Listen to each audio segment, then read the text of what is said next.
राम राम सभी को। मैं हूँ देसी पत्रकार पुष्पा शर्मा और आप देख रहे हो संसार क्रांति। आज की सबसे बड़ी खबर यह है कि जो शहर में जो चोरी की घटनाएं हो रही हैं उनको लेके जो हमारे एसपी हैं रंधावा जी, वो नज़र आए सिंघम स्टाइल में।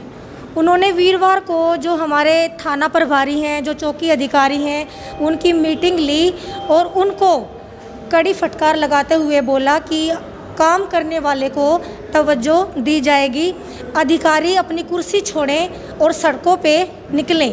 साथ ही साथ उन्होंने ये बोला कि जो ये चोरी की घटनाएं बढ़ रही हैं उसका कारण सिर्फ एक है कि पुलिस की गश्त की कमी है। तो उन्होंने सभी थाना प्रभारी और चौकी अधिकारियों को कड़े शब्दों में आदेश दिया है कि दिन रात पुलिस की जो गश्त है वो बढ़ाई जाए, ताकि इन चोरी की रोकथाम पे जो चोरी की घटनाएं होने लगी हैं इन पर रोकथाम लगाई जाए। साथ ही उन्होंने वाहन चेकिंग को लेके बड़ा आदेश दिया है कि ट्रिपल ड्राइविंग, ड्रंक ड्राइविंग को गंभीरता से लेते हुए वाहनों की चेकिंग करी जाए और इस दौरान जो हमारे सभ्य नागरिक हैं, महिलाएं हैं, बुजुर्ग हैं, उनको परेशान ना किया जाए। तो इन्हीं बातों को लेके हमें सूचना मिली थी कि वीरवार को जो हमारे एसपी हैं रंधावा जी, उन्होंने वीरवार को अधिकारियों की मीटिंग ली है और आप देख सकते हो, मैं कैमरामैन को बोलूँगी कि दिखाया जाए। अभी हम एसपी ऑफिस के सामने खड़े हैं और अभी हम कोशिश करते हैं जो हमारे एसपी हैं रंधावा जी, उनसे आपकी बातें करवाएंगे। जब तक आप सभी जुड़े रहें हमारे साथ और इस खबर को कति जी लाकर ज़्यादा से ज़्यादा शेयर कर दो। और चलिए आपकी मुलाकात करवाते हैं एसपी से। तो अभी हम एसपी ऑफिस में मौजूद हैं और हमारे साथ हैं हमारे एसपी रंधावा जी। तो जैसे शहर में ये चोरी की घटनाएं दिन रात होने लग रही है, उसके बारे में हम एसपी जी हैं जो हमारे, उनसे बातचीत करते हैं और पूछते हैं उनसे कि क्या उनका रोड मैप क्या है और क्या क्या कुछ रोकथाम के लिए उन्होंने किया है। नमस्कार सर। नमस्कार मैम। हमारे चैनल में सर आपका स्वागत है। थैंक यू जी।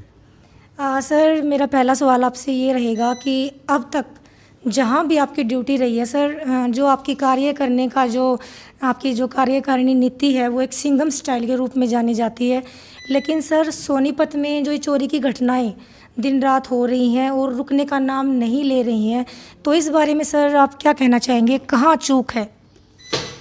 सबसे पहले तो आपको ये बताना चाहूँगा कि पिछले साल कुल 175 चोरियाँ हुई थी इस टाइम तक, पहले साल के 6 महीनों के अंदर जी।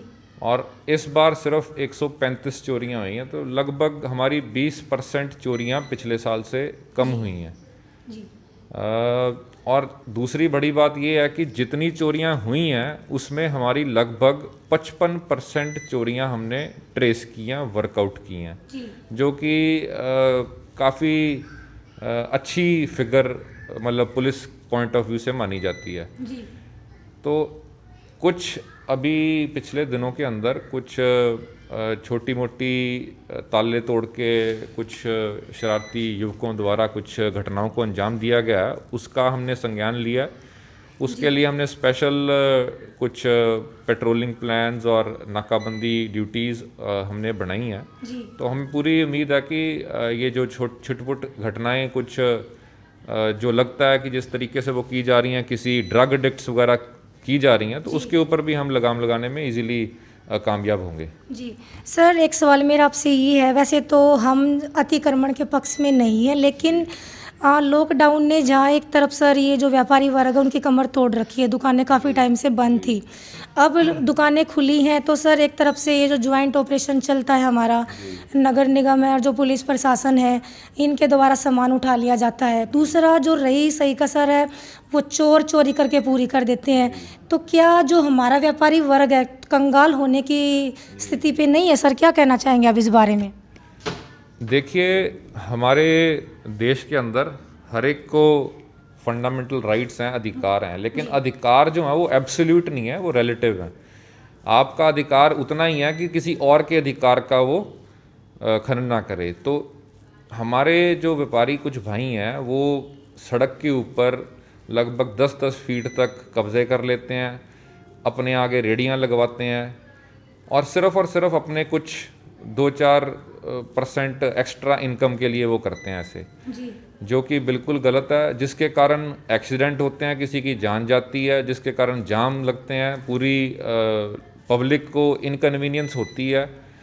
तो उसी को मद्देनज़र रखते हुए हमने ये एक अभियान चलाया है कि ये जितने भी हमारी मेन बाज़ार हैं, लोग उसमें उनकी हमने मीटिंग्स ली हैं, किसी के साथ भी हमने जाती नहीं की, हमने उनके मीटिंग करके उनको समझाया है कि आप अपनी दुकान का सामान दुकान के अंदर रखें, बाहर जो पेवमेंट है वो लोगों के चलने के लिए है, उसको खाली छोड़ें, और कोई भी ये किराए के ऊपर अपनी बाहर कोई जो रेडियां लगवाते हैं वो ना लगवाएं। तो उसी के मद्देनज़र हमने ये अभियान चलाया, और उससे काफ़ी जो बल्कि व्यापार मंडल है, मैं उनकी भी सराहना करूंगा, उन्होंने भी पूरा साथ दिया हमारा। हाँ सर, एक क्वेश्चन मैं आपसे ये करना चाहूँगी कि अब जो चोरी की घटनाएं ये हो रही हैं, और जैसे अभी कुछ दिन पहले 6 ताले मिशन चौक से तोड़े गए हैं दुकानों के, तो आपकी ये रोड मैप क्या है? और जो वीरवार को ये मीटिंग हुई है कल आपकी, क्या रोड मैप, क्या रणनीति आपने तैयार की है? तो प्लीज़ आप जनता को आप बताइए इस मैटर में क्या किया जाएगा। देखिए, हमारा जो पुलिसिंग है, हम बिल्कुल साइंटिफिक तरीके से उसका हमने अध्ययन किया है पूरी वारदातों का। वो वारदातें किस एरिया में ज़्यादा हो रही हैं, किस टाइम पे हो रही हैं, और उसी को मद्देनज़र रखते हुए हमने अपनी स्ट्रेटजी प्लान की है। हमने जहाँ पे ज़्यादा चोरियाँ हो रही थी वहाँ पे हमने ख़ास सादी वर्दी के अंदर पुलिसकर्मी तैनात किए हैं। हमने वहाँ पे जो पेट्रोलिंग रूट्स हैं हमारे, उनको उसी हिसाब से हमने बदला है। और जो हमारे नाइट चेकिंग ऑफिसर्स हैं, वो ख़ास तौर पे इस चीज़ का ध्यान देंगे, सारी पीसीआर जो हैं अपनी लगातार गश्त करती हैं या नहीं। हमने हर व्हीकल के अंदर जीपीएस सिस्टम लगा रखा है, वही जो पीसीआर्स हैं, ताकि उनको मॉनिटरिंग कर सके कि वो अपनी ड्यूटी की अदायगी पूरी अच्छी तरीके से करते हैं। और जो हम time to time evening domination और नाइट डोमिनेशन एक्सरसाइज करवाते हैं, जिससे लोगों के अंदर एक पॉजिटिव मैसेज आए, पुलिस प्रेजेंस दिखे, और किसी को भी जो अपराध की मतलब करना चाह रहा है उसके अंदर एक डेटरेंस आए। इसी तरीके से जो मेन ये चोरियां की कुछ पिछले दिनों में हुई हैं, वो आपको मैंने बताया कि वो ड्रग एडिक्ट्स या कुछ नशेड़ी टाइप के लोगों द्वारा की गई हैं। तो उसके लिए भी हमने नशे के खिलाफ भी खूब एक बड़ा अभियान चला रखा है। पिछले साल के मुकाबले हमने 10% से ज़्यादा बढ़ोतरी केसेस के अंदर रजिस्टर की है। और जो हमारा आदर्श नगर का एरिया, उसके ऊपर भी हमने एक ख़ास एक प्लान तैयार किया है, उसको भी ड्रग फ्री करने के लिए। और जो रेलवे स्टेशन के आसपास जो कुछ नशे का सेवन करते रहते हैं, उसका जीआरपी के थ्रू, और हम अपने खुद हमारी जो एंटी नारकोटिक सेल हमने बना रखा है, उसके थ्रू हम उनके ऊपर काम करेंगे, ताकि ये छोटी मोटी चोरियों को भी, इनके ऊपर भी लगाम लगाई जा सके। जी, ये सर वाहन चेकिंग के बारे में क्या कहना चाहेंगे आप, जो कल आपने रोड मैप तैयार किया है? वाहन चेकिंग जो ऐसा है कि जितनी ज़्यादा वाहन की चेकिंग की जाए, मेरा मानना है कि उतना ही सीधा क्राइम के ऊपर कंट्रोल बढ़ता है। लेकिन उसका ये मतलब नहीं है कि किसी को भी नाजायज़ तंग किया जाए। तो हमने अपने अधिकारियों को और कर्मचारियों को बिल्कुल स्पष्ट निर्देश दिए हैं कि हमारा मकसद वाहन चेक करने का किसी को हरास करने का नहीं होना चाहिए, तंग करने का नहीं होना चाहिए। लेकिन क्राइम पॉइंट ऑफ व्यू से किसी ने नंबर प्लेट नहीं लगा रखी, कोई ट्रिपल राइडिंग कर रहा है, शीशे काले हैं जिसकी गाड़ी के, जो संदिग्ध व्यक्ति हैं इस तरीके के या इस टाइप की जो गाड़ियाँ हैं, तो उनको बिल्कुल मैक्सिमम चेकिंग हो, मैक्सिमम चलानिंग हो और मैक्सिमम उनका इम्पाउंड किया जाए। जी सर, आपने हमें इतनी महत्वपूर्ण जानकारी जी और अपना कीमती टाइम हमें दिया, उसके लिए बहुत बहुत धन्यवाद। हमारी जनता को, जो आम पब्लिक को कुछ मैसेज देना चाहेंगे आप हमारे चैनल के माध्यम से?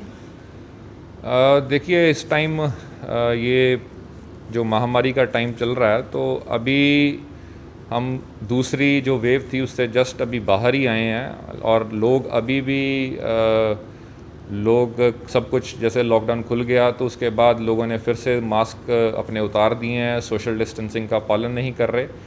तो मैं लोगों को सबसे पहले यही मैसेज दूंगा कि आप लोग ने बहुत ही, हमने एक बुरा टाइम देखा था मई और अप्रैल के अंदर। तो हमें ख़ास ध्यान देना चाहिए कि हम सोशल डिस्टेंसिंग का पालन करें और हम मास्क को 100% एक अपनी लाइफस्टाइल का हिस्सा बनाएं और हैबिट बनाएं कि ये बिल्कुल चाहे अंदर बाहर कहीं भी हो मास्क का ज़रूर यूज़ करें। और बाकी अगर किसी को भी as far as crime is concern तो हम यहाँ पे सोनीपत पुलिस पूरी मुस्तैदी से ड्यूटी दे रही है। किसी को भी कभी भी कोई भी कंप्लेंट हो तो वो बिल्कुल हमारे से संपर्क करे, उसकी जो भी ऑन मेरिट्स कार्रवाई बनती होगी बिल्कुल करवाई जाएगी। बहुत बहुत धन्यवाद सर। Thank you. तो बने रहे हमारे साथ, जैसे कि हमारे जो एसपी रंधावा जी हैं उन्होंने हमें बहुत महत्वपूर्ण जानकारी दी है और इस खबर को आप ज़्यादा से ज़्यादा शेयर करते रहें ताकि जो हमारी आम पब्लिक है उस तक ये मैसेज जाए। ऐसी और खबरां ही बने रहो हमारे साथ। जय हरियाणा, जय हरियाणा।